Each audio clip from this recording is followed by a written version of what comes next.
Jangan lupa untuk subscribe YouTube channel Metro TV News dan nyalakan notifikasinya. Larangan mudik yang mulai berlaku Kamis 6 Mei kemarin memberikan sejumlah catatan yang perlu diperhatikan, seperti dampak pemutarbalikan kendaraan yang nekat mudik di ruas jalan tol sehingga berdampak pada laju kendaraan lainnya.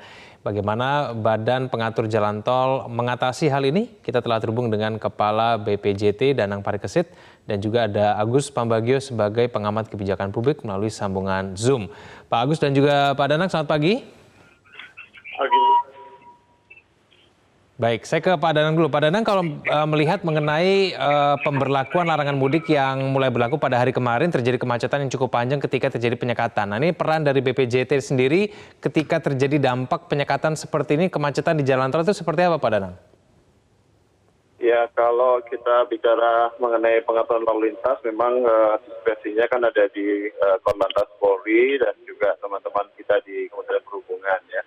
Fokus kita itu di infrastruktur.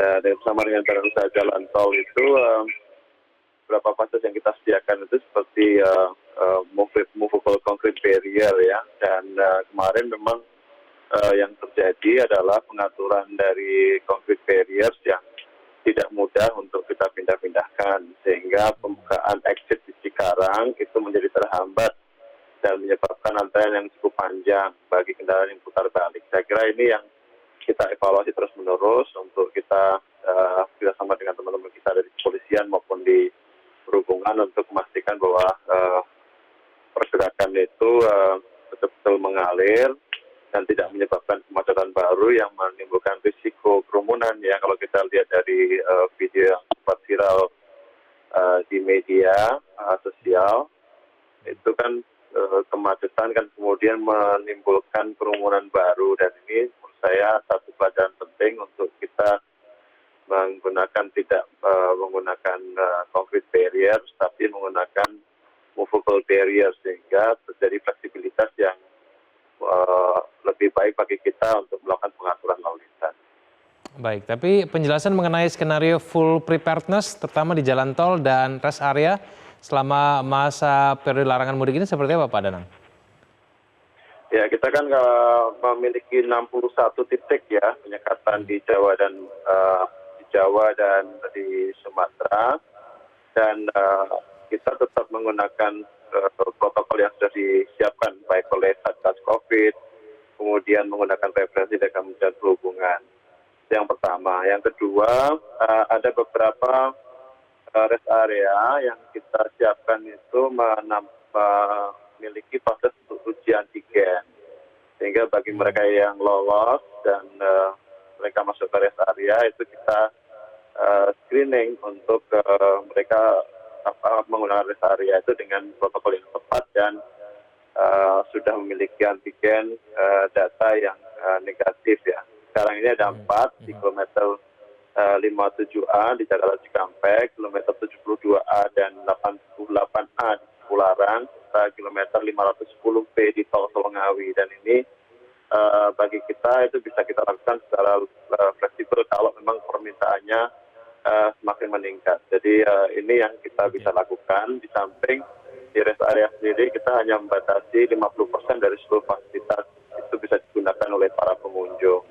Hal yang lain yang bisa kita lakukan di titik-titik penyekatan kan tentu saja putar balik dari mereka yang terbukti tidak berhak melakukan perjalanan, itu kita putar halukan ya, atau putar balikkan menuju ke arah semula.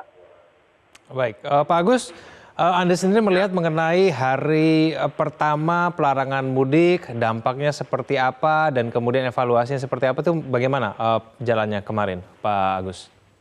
Iya, kebetulan saya jam 5:30 sudah di TKP ya di Cikarang. Jadi saya sudah melihat di situ 5:30 itu belum apa-apa karena baru saja aplusan polisinya gitu. Seperti perkiraan saya bahwa akan banyak yang lolos karena memang menyulitkan. Misalnya ditutup di Kerawang Barat itu tidak bisa masuk ke Cikarang. Itu kan padahal Cikarang tempat orang bekerja. Jadi buruh-buruh yang atau pekerja dari arah Cikampek itu tidak bisa masuk, itu yang kemarin ribut. Nah, di sana situasinya pagi itu memang tol Japek yang Layang itu kan sudah ditutup. Sehingga di bawah memang waktu pagi itu masih lancar karena kepolisian belum dijaga. Polisi baru apel jam 9, baru mulai setengah 10 di Cikarang. Nah ini menyebabkan selama 3 jam lebih itu bisa saja lolos. Itu perkiraan saya sih. Kalau soal jalan tol memang bukan kewenangannya Padanang, tapi itu memang Korlantas 100%. Jadi yang kemarin itu kesiapan Korlantasnya perlu dievaluasi. Karena harusnya 24 jam tidak ada yang bolong, tapi ini yang bolong. Tapi kemacetan betul antara Cikarang sampai Kerawang Barat itu panjang sampai 15 kilo macetnya. Ya, dan itu butuh waktu mungkin lebih dari 1,5 jam kalau tidak salah. Ya kita diam saja di situ. Itu yang menjadi persoalan juga. Tapi memang dalam Lebaran kan harusnya menghambat orang untuk keluar, bukan memperlancar. Jadi harusnya Korlantas itu memang menahan. Mereka punya diskresi untuk buka tutup, tapi menurut saya kalau nanti dikasih kontraflow dan sebagainya itu jadi asalkan kesannya memperlancar. Jangan, harusnya justru kita kan mau menghambat orang mudik gitu. Jadi kalau panjang sudah risiko, jadinya ya jangan mudik gitu. Ya kan? Nah, yang punya yang di luar itu silakan pakai jalan arteri saja. Karena kalau tidak ya esensi dari pelarangan mudik tidak jalan. Oke, baik Pak Agus dan juga Pak Danang, kita akan lanjutkan dulu kita di segmen selanjutnya. Pemirsa jangan kemana-mana, kami akan kembali.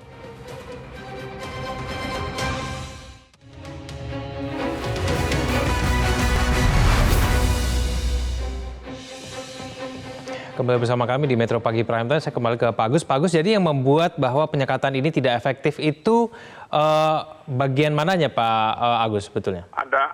Ada beberapa hal. Pertama, aplusan tim yang dari Korlantas itu terlalu lama. Jadi mereka selesai jam 6, itu kosong, baru apel jam 9, setengah 10, praktis jam 10 baru mulai.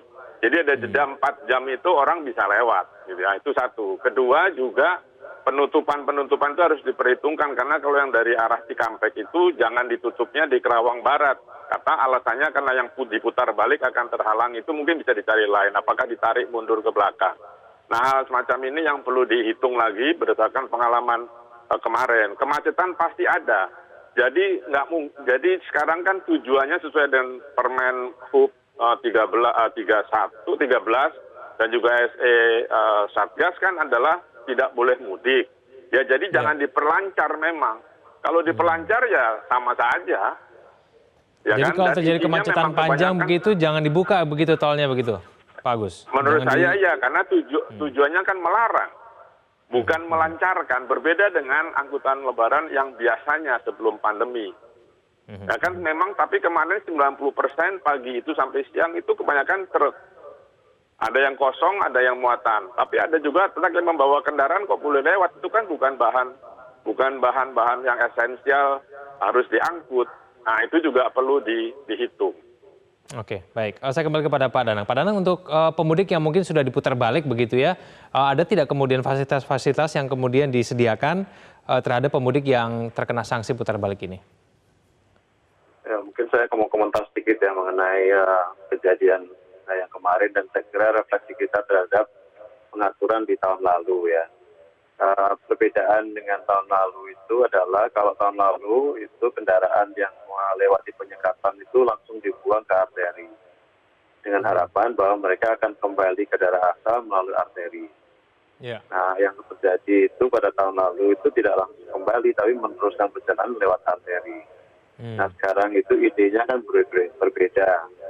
Idenya itu melewati jalan tol, diputar balik, kembali ke jalan tol balik. Nah, ini akan memiliki konflik atau bertemu dengan kendaraan yang melakukan perjalanan di aglomerasi perkotaan dan juga kendaraan yang datang dari luar Jakarta menuju Jakarta. Jadi memang ini ada 3 konflik pergerakan yang tidak terantisipasi. Saya kira ini yang menurut saya menjadi catatan dari teman-teman kami dari Korlantas untuk melakukan kembali perbaikan rekayasa lalu lintas.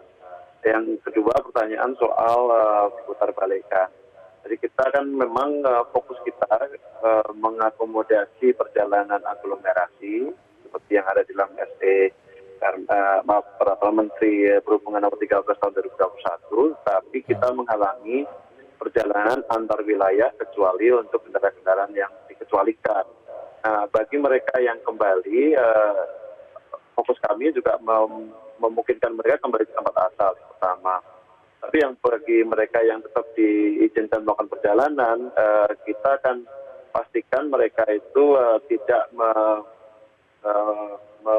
melakukan kerumunan di rest area. Ini yang menurut saya sangat penting untuk kita lakukan, dan saya sampaikan bahwa mereka yang berada di rest area pun kita berikan fasilitas untuk antigen. Selain rest areanya kita batasi kapasitasnya sebanyak 50%. Jadi kalau bagi mereka yang mau berjalan terus ada upaya untuk menjaga supaya mengikuti protokol kesehatan, dan sedangkan yang dibalikkan itu tidak boleh mengikuti, tidak boleh melanjutkan perjalanan, mereka secepatnya bisa kembali ke tempat. Jadi saya kira fokus yang disampaikan oleh Mas Agus itu memang benar kan, bahwa sebenarnya perjalanan itu memang tidak sepenuhnya tidak dimungkinkan sesuai dengan Peraturan Menteri, tapi hanya bagi mereka yang melakukan perjalanan di wilayah perkotaan yang telah didefinisikan seperti Jabodetabek, kemudian Bidanggo, Gerbang Kertasusila dan sebagainya. Jadi itu yang menjadi fokus kita sesuai dengan SE Satgas nomor yang tahun 2021 dan